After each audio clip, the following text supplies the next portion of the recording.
Welcome to this very first episode of the Amiga CD32 review project, where I aim to review every single game ever released for the CD32.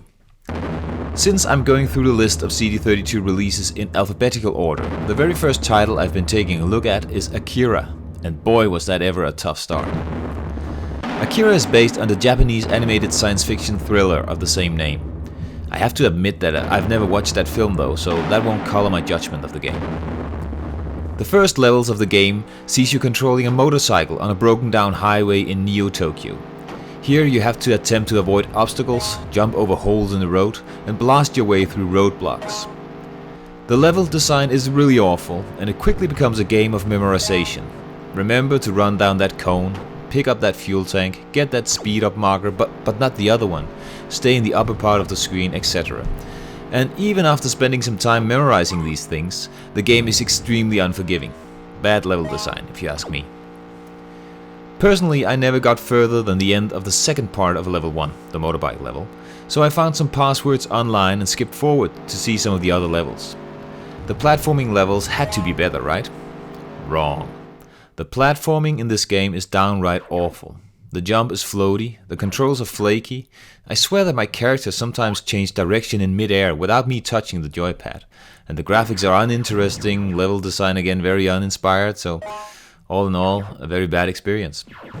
But enough about my opinions. What did people back in the day think of Akira?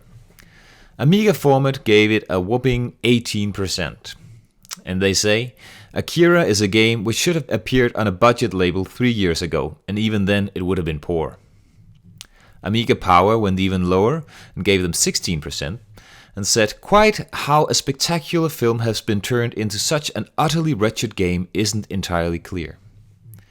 CU Amiga gave him 18%, and said, if I said Akira on the Amiga was disappointing, it would be a massive understatement.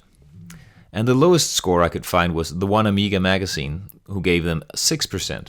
And they said, the worst thing though is not that Akira looks cheap and nasty, but that it's unbelievably shoddy too.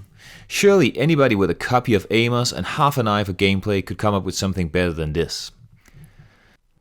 So this was the very first episode of the Amiga CD32 review project. I hope you're not all too disappointed that I started off with such a bad game, but hey, Akira was the first one on the list going in alphabetical order. I'm sure there'll be some gems down the road, so stay tuned if you want to know more about the best games and the worst games released for the Amiga CD32. In my book, Akira for the CD32 only gets 1 out of 5 possible points. I'm sorry, but there's just not much to love here.